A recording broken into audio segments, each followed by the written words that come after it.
feel like I'm back on television. Yes. It's not, though. It's podcast number 2. Yes. 15 minutes of BS. That's the official title. We just came up with that 5 minutes ago. I know. And why are you wearing sunglasses? Because I want to be like you. You, my friend, look like an older, slightly bigger version of Johnny Fever, baby. Don't know who that is. Anyway, let's carry on. 15 minutes of BS with Bobby and Shane. All right. It is the summer of Bobby, by the way. It is now summer season. I know. Here. It's trending. It's trending. You're everywhere. How do you do it? How do you get to so many places so quickly? My week is a different flavor every week. Every week. Oh. You are totally different. Like, for example, like, I notice when you go out to eat, all over the place. You go from, like, one extreme to the next. You have brisket, and then you have sushi, and then you go and you have the dry ribs. Oh, yeah, Boston pizza. We can't forget the dry ribs. I love the dry ribs. You're never going to be a food connoisseur. No, probably not. Do I look like a food connoisseur? No, you don't even look good looking. Hey! All right, that's Gary Borden, by the way, The Drill, as our intro song. Yep. So thanks to Gary, as always. What can you expect in 15 minutes of BS? Well, I don't know yet. Yeah, a lot of BS. We're going to talk music and a bunch of stuff. So what do you want to start with? You tell me. You want to start with the music topic or what? what? How about a bunch of stuff? Like a bunch of stuff? Yeah. All right. Okay, well, let's do the music then. You and I were out recently to, where were we? We were at Ribfest. I know you got to get used to it. Like me, yeah. I'm such a star that, you get cameras in your face and flashes, and I wear them all the time. But anyway, for you, I understand it's a little bit different. And let's start actually with that. You did an interview with Rico, I think, from Absolute Journey. Ricardo? Rico. Yeah. Wow, I know him as Rico because yeah. I know his official name is Ricardo, right. but to me he's Rico. BFF, right? Yeah, and you were looking at the light and not the camera. Yeah, I know. What happened with that? I don't know. I'm like a moth. Do moths go to the light? Yeah, they go to the light. Right. See? So I look at the light because that's the only thing I could see. Anyway, I don't think that aired on the television show for some reason. Yeah, well, I don't know. Your full interview got aired, though. Always. Oh. Okay, so you and I were out at Ribfest, and 351 Cleveland was playing. Interesting note here. Pat Gagliardi, I've known him 20 years ago. He played in a band called Surface Tension in Niagara. Ron Horton played guitar. Okay. Paul Tamari played drums. And a cool story, and I feel bad to tell the story because Paul's a good drummer and a great guy, but he taught me drums. So it doesn't really say a lot. But he's really good, though. I mean, I don't think that he would like that broadcasted that he taught you. But my dad was a drum teacher, and he wanted me to play like big band stuff and jazz, and I wanted to play rock. And Paul was one of the best drummers around here. They played Rush, Journey, and all the stuff. But anyway, Pat singing Rush and playing Rush. Is that like unreal? You could barely like feed yourself and eat. Right. Let alone sing and play Rush on the drums. But 351 Cleveland, you've got to check them out if you haven't. They were playing at Ribfest. Like I said, I found something, Cover Me Canada, which goes back, 2011 or something. Yeah. A lot of artists and bands were submitting the Bryan Adams tunes, That's right? right. It was one tune or any tune? Yeah, I can't remember. I think it was one song. I know Step Echo submitted one. Run to You as well. Yeah. Right? Okay. Exactly. That's what Pat did. Now, Pat is a vocalist, as I remembered him. He had long curly hair. Really? Yeah, not so much anymore, kind of like you. Yeah. It's gone the other way, but still a killer voice. But listen to this. I'm going to play like a snippet of this, I think I can. Now, let's try, that's not the right one. Who's editing this show? Who leaves me in charge? Oh, no. Okay, let's just see if we can get some of this. I'll just fast forward it a bit. This is it? Yeah. This is the beginning. But listen to this. She says a love for me could never die. She said that to me before. But that'd change if she ever found out about you and I. What a killer talent, though, eh? Wow. I've never seen 351 Cleveland, though, until that week. Yeah. That was my first time seeing them. I've seen some video and stuff like on Facebook and I don't know where it originated from, but yeah, I mean, I've seen video, but that's the first time I've seen them in person. And oh my, any band around here that plays, I want to know what he did there. But plays Rush back to back. I know. And he's playing drums and singing it. Just phenomenal. I can't even speak Rushism. You know what? This is kind of an interesting take on the song. Really cool. Yeah. Does it speed up or is it like this the whole way through? Well, the video doesn't speed up. No. Is that what you're asking? No, I know. I don't know. Here, I go like this. Let me find out. This is the magic of radio. No, it stays this way the whole through. Okay. Great though. Pat's an amazing singer. Okay, so we also caught our friends, the Barbie Collins Band at TJ's. Well, they're not called the Barbie Collins Band anymore. No, they're not? They're called Rock Squeeze. Where? Well, Like, no for one real. was going to tell me this. But it's out there. You know, When did this change? It was maybe about a month ago. Did I get the memo? Probably not. I was at the beach. Yeah, you're at the beach house.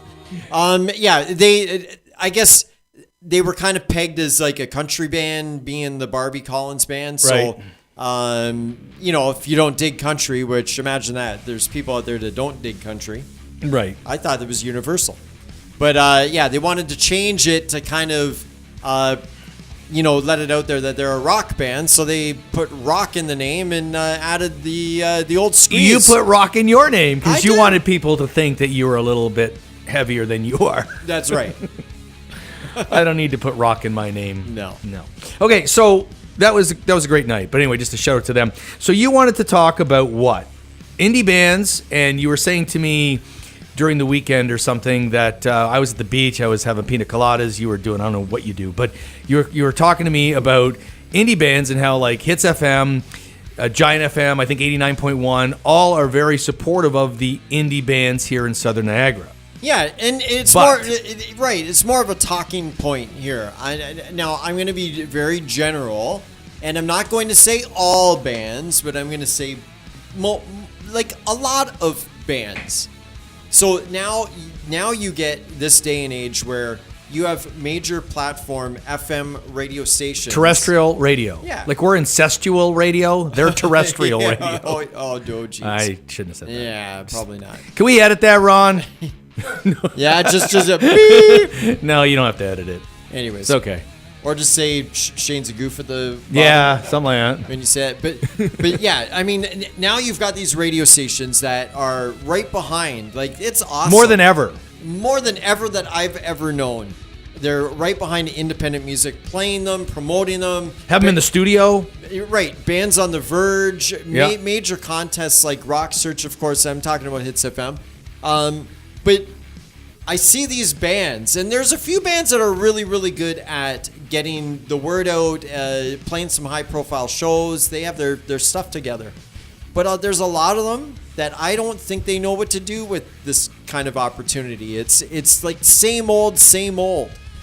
I think you asked me the last time I subscribed. Is that right? Or, yeah, subscribed to a band's email, or I guess became a fan, besides clicking like on a fan page. I mean, actually engaging in the content that they have.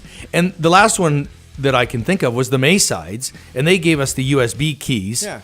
And we saw producer Ron and I were out there. Were you there? No, it was the Summer of Bobby, but you were busy. Yeah. And the Maysides were playing, and that's probably one of the few bands that I think does it right in a lot of ways.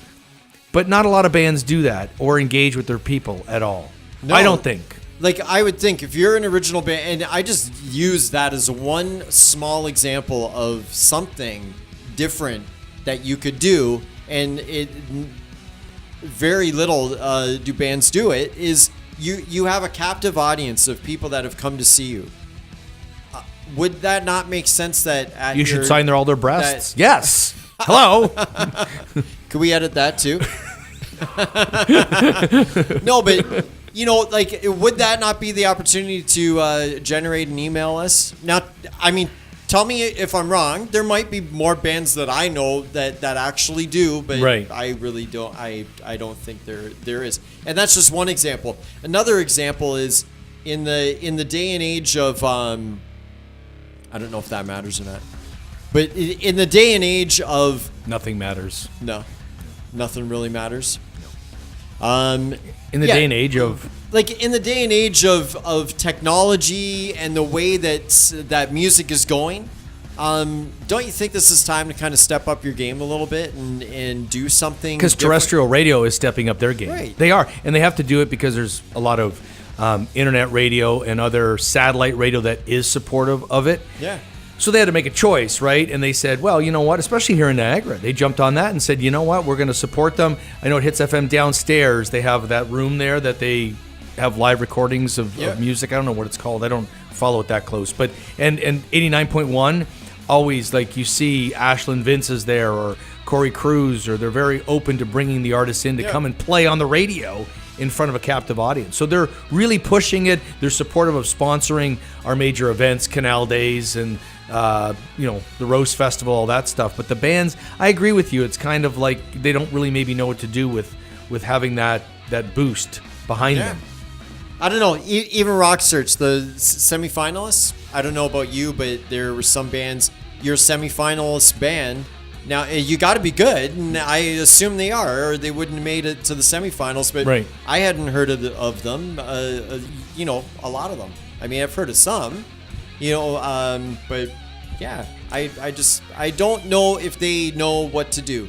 Well, we know what to do, and that is post where those bands are playing, bsliverocks.com. Make sure you check out that website. There's a lot of great things on there. There's videos, there's news, you've got some reviews and all that. And up soon is going to be an interview with Mr. Rich Redmond. It says, to Shane, you rule. See? Rich. Wow. Rich has played for, 18 years, I think it is now, with Jason Aldean as his drummer, and over 20 number one hits. He's played with Jason and so many people out in Nashville. He's a actor, a musician, a teacher. He does it all. We talk about his crash course. We talk about him as a teacher and doing studio work. And also, he's one of the few drummers that actually do drum clinics. I remember growing up, they were all over the place. Now you can't find them, right? These guys don't take the time. Yeah. Rich does. There's a few other country drummers that travel around Canada, the U.S., and all over, and they go to music stores and they give lessons and they have little sessions with people. So good on Rich, and that's going to air soon, and we're going to put it on the website. So yeah, and kind of full circle with that, you would think 18 years of drumming with Jason Aldean that he would go, this is my gig, I don't need to do anything else. But because he's his own business. But he's a go-getter. Right. He's his own business. He does clinics. He does, acts. He does all these other things. That's the stuff I'm talking about. That you don't rest on your laurels. You do other things. You use them to kind of jumpstart something else. Right, exactly. Like he could easily just sit back and go, yeah, I'm just waiting for the next tour. And you know what? Some musicians do, and there's nothing wrong with that. But that's the difference between go-getters and guys that are just gonna sit back and make excuses. So we're almost done here. Another go-getter, Robin Diaz, who is a friend of ours, played with Daughtry, played with Courtney Love, and now is on tour with Candlebox. Yeah, why don't you just throw the mic against the wall? Go ahead. Candlebox. Producer Ron, he's not gonna be happy with that. See the look he gave you? Can we edit that? All right. But yeah, he plays with Candlebox right now, and I messaged him inbox and asked him if he would join us for a podcast session, and he said yes. We just got to figure out when we're going to do that. But talk to him about what it's like playing with Candlebox. I mean, come on. Far Away. They got so many great hits. I know, and they're on tour with a bunch of cool 90s bands like Fuel, Dishwalla, and a few other bands like that. That's our email, bsliverocks@gmail.com. You can email if you have any questions, concerns, or if you just don't like Bobby and you want him off the show. We're okay with that, too. That's right. Look to the light. For Bobby, I'm Shane. Thanks for joining us for 15 minutes of BS.